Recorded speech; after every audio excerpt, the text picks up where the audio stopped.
आदरणीय मेरे प्रिय दोस्तों और भक्तों, अगर मन भटकता हो तो क्या करना चाहिए? दोस्तों, यह एक वृत्तांत आपके समक्ष रखना चाह रहा हूँ। और दोस्तों, यह वृत्तांत श्री विश्वकर्मा महापुराण से लिया गया है। दोस्तों, यह वृत्तांत शुरू करते हैं। शुरुआत इसकी एक संस्कृत के श्लोक से करता हूँ और उसके पश्चात आपके समक्ष वृत्तांत रखूँगा। दोस्तों, हम सभी का मन सांसारिक उपलब्धियों में भटकता रहता है। किसी को पैसे की चिंता है, किसी को संतान की चिंता है, किसी को संपत्ति की चिंता है। तो दोस्तों, सभी की चिंताएं अलग अलग हैं और हमारा मन इसी सांसारिक चिंताओं में भटकता रहता है।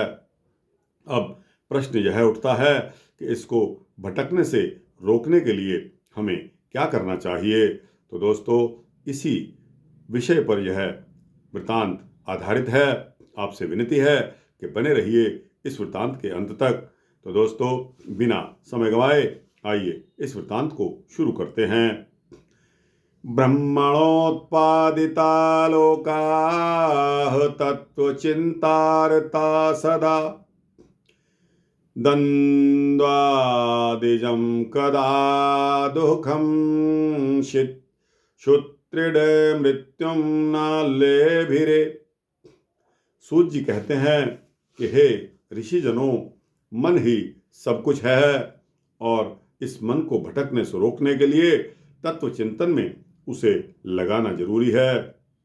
दोस्तों, तत्व चिंतन अपने में एक बहुत ही सुंदर स्थान रखता है। जो कोई व्यक्ति तत्व का चिंतन करता है वह अवश्य ही मोक्ष का अधिकारी हो जाता है। यह मन बड़ी कठिनाई से एक स्थान पर कुछ क्षणों के लिए टिकता है। तत्व चिंतन में इसे लगाने पर यह वृत्ताकार मार्ग में दौड़ने लगता है, जैसा तत्व के चारों तरफ चक्कर लगाएगा। इससे उसका नीचे की तरफ भटकाव नहीं होगा और ना ही वह पाप कर्मों में फंसेगा। मन तत्व चिंतन में लीन हो जाए तो समझो दुख सुख सब एक जैसा लगने लगता है। परम प्रभु ही तत्व का आधार हैं। उन्हीं में मन को रमने देने से सदैव प्रभु की कृपा बनी रहती है। ऐसा करने से और मैथुन धर्म का पालन करने पर भी मन हमेशा तटस्थ रहता है और सृष्टि का वातावरण भी इससे शुद्ध रहता है। वस्तुतः मन का मैथुन धर्म से गहरा संबंध है। शुरू में मन की दौड़ सृष्टि के शुद्ध स्वरूप को बनाए रखने की थी। कालांतर में मैथुन धर्म को अलग अलग दृष्टिकोण से देखा जाने लगा। मैथुन को आनंद के रूप में लिया जाने लगा और धर्म के नाम पर प्रजा वृद्धि पर जोर दिया जाने लगा। धर्म के प्रति दिनों दिन विरक्ति उत्पन्न होने लगी। मैथुन को पूजा और धर्म की क्रिया न मानकर भोग क्रिया और आनंद यानी के क्षणिक सुख का आधार बना दिया गया। इस प्रकार वीर्य अनावश्यक क्षीण करने की प्रवृत्ति भी बढ़ने लगी। इससे मैथुन धर्म गौड़ होता चला गया। मनुष्य की दमित और घृणित वृत्तियां ऊपर होने लगी। फलस्वरूप इसके जिस तत्व चिंतन के कारण सुख दुख गौड़ था, वही सुख प्रमुख हो गया और तत्व चिंतन गौड़ हो गया। इससे सृष्टि में अनाचार की प्रविष्टियां बढ़ने लग गई और धर्म का नाश होने लगा। सुख की लालसा में मनुष्य की पीड़ाएं भी बढ़ती चली गई। मनुष्य जब आध्यात्मिक पीड़ा से परेशान होने लगा, तब उसको सच्ची परिस्थिति का ज्ञान हुआ और अपने को उत्पन्न करने वाले आदि पुरुष विराट श्री विश्वकर्मा की आराधना हेतु पुनः अपने मन को स्थिर करने लगे। जिन जिन बुरे आसक्तियों में फंसे हुए थे, उनसे उबारने के लिए प्रभु से प्रार्थना करने लगे। उन आसक्तियों से मुक्ति पाने का उपाय पूछने लगे।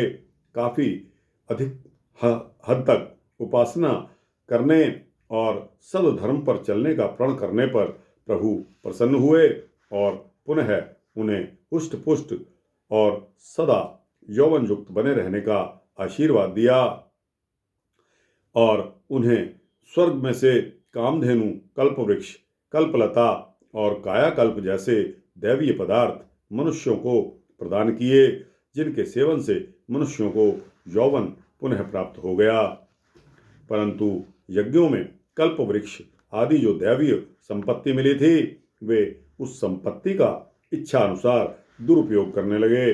वे उस दैवीय संपत्ति की रक्षा सुरक्षा नहीं कर पाते थे तथा निरंतर भोग विलास में ही लिप्त रहते थे। इस प्रकार वे जगन्यता को भूलने लगे थे। उपासना धर्म का सर्वथा त्याग करने के कारण प्राणियों की वृद्धि निरंतर अधोगति की तरफ बढ़ती चली गई। इससे दैवीय संपत्ति लुप्त होने लगी। मनुष्य निस्सहाय होकर आपत्तियों में फंसता चला गया। तरह तरह की चिंता, भय और शोक उसे सताने लगे। दिनों दिन आपत्तियों में फंसने से मनुष्य का शरीर भी जर्जर होता गया, शक्ति क्षीण होती गई।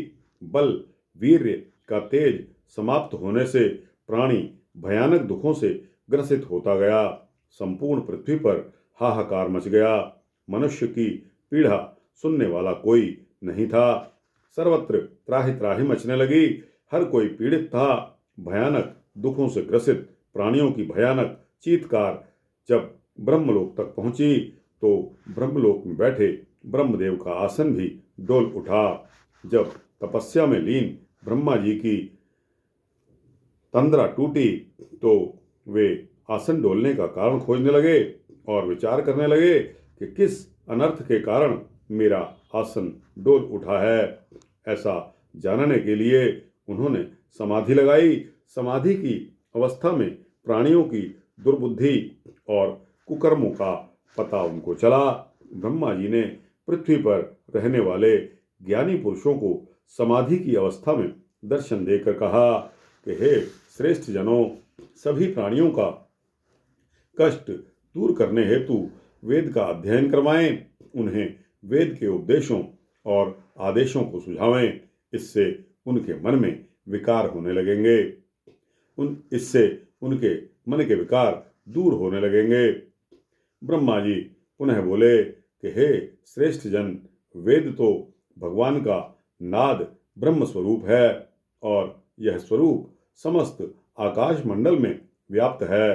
परम ज्योति परमात्मा के इस स्वरूप का ध्यान, चिंतन और मनन करने तथा उपासना करने पर अवश्य ही मनुष्य के सभी कष्ट दूर होंगे और उनकी मनोकामनाएं पूर्ण होंगी। इसलिए मनुष्य और अन्य प्राणियों की भलाई हेतु वेद का प्रचार करें, वेद मंत्रों का गान उनके कानों तक पहुंचाएं, ताकि उनसे उनके मलिन हृदय में वेद मंत्रों का समावेश हो जाए तथा हृदय शुद्ध हो जाए। जब शुद्ध हृदय हो जाएगा, मन निर्मल हो जाएगा और मन के विकार दूर हो जाएंगे तो मनुष्य को पुनः शांति मिलने लगेगी। उनके दुख तो दूर होंगे ही, वह स्वयं भी वेदों की तरफ अपने आप मुड़ जाएंगे, जिससे प्रभु द्वारा प्रदत्त संपूर्ण कामनाएं और दैवीय संपत्तियां पुनः उनको प्राप्त होने लगेंगी। इस प्रकार श्रेष्ठ जनों के अथक प्रयास से मनुष्यों में पुनः कल्याण का भाव जागृत होने लगेगा। वह पशु पर होने वाले अत्याचारों, दूसरों को कष्ट पहुंचाने वाले कृत्यों तथा अन्य पाप कर्मों से विरक्त रहने लगे, स्वयं परिश्रम करने लगे और अपने शरीर की क्षुधा दूर करने हेतु अनेक तरह के अन्न, फल, फूल, कंदमूल तथा शाक भाजी उत्पन्न करने लगे। इस प्रकार पुनः मानवों का यौवन सुधरने लगा। सात्विक प्रवृत्तियां बढ़ती चली गई। ईश्वर आराधना और भक्ति भाव की तरफ मनोवृत्तियां बढ़ती चली गई और अधर्म के प्रति अरुचि और धर्म के प्रति रुचि बढ़ती चली गई। इस पर सूत जी बोले कि हे ऋषिगणों, इस प्रकार धीरे धीरे कर्म युग का आरंभ हुआ। कर्म की प्रधानता प्रमुख होने लगी। कर्म प्रधान जीवन वृत्ति बनती गई। वेदों की उपासना से उन्हें धर्म, अर्थ, काम, मोक्ष की प्राप्ति होने लगी और वेदांग, उपनिषद, ब्राह्मण, आरण्यक, पुराण, उपपुराण, शास्त्र आदि अनेक प्रकार की रचनाएं होने लगी। वेदों में छिपे हुए गूढ़ रहस्य भी उजागर होने लगे। किस प्रकार कौन सा सुख प्राप्त होता है, इस पर भी विचार विमर्श होने लगा। मनुष्य की वह सभी कामनाओं की सिद्धि वेद के किस वाक्य में छुपा है, इसकी खोज में जाने लगी। इस प्रकार मनुष्य कर्म प्रधान होते हुए पुनः सद्गुणों की ओर बढ़ता चला गया। सूत जी फिर कहते हैं कि हे ऋषिगणों, इस प्रकार कर्मयुग और धर्मयुग का मिला हुआ स्वरूप प्रत्येक प्राणी में वास करने लगा। इस प्रकार वे सुखमय जीवन व्यतीत करने लगे। ये सभी प्राणी टोली अर्थात समूहों में इधर उधर रहकर घूमने लगे। टोली का एक मुखिया होता था, उसे राजा कहा जाता था। वह शक्तिशाली होता था और पूरे समूह की रक्षा का जिम्मा यानी कि भार उसी के ऊपर रहता था। समूह के सभी प्राणी राजा की आज्ञा का पालन करते थे और उसका आदर और सम्मान होता था। दोस्तों, विश्वकर्मा पुराण के अन्य सृष्टि रचना नामक यह चौथा अध्याय मैंने आपको सुनाया। दोस्तों, यह चौथा अध्याय श्री विश्वकर्मा महापुराण का आपको कैसा लगा? अच्छा लगा हो तो इसको लाइक और शेयर करते हुए अपने दोस्तों, भक्तों, मित्रों, जिज्ञासुओं को भेजना।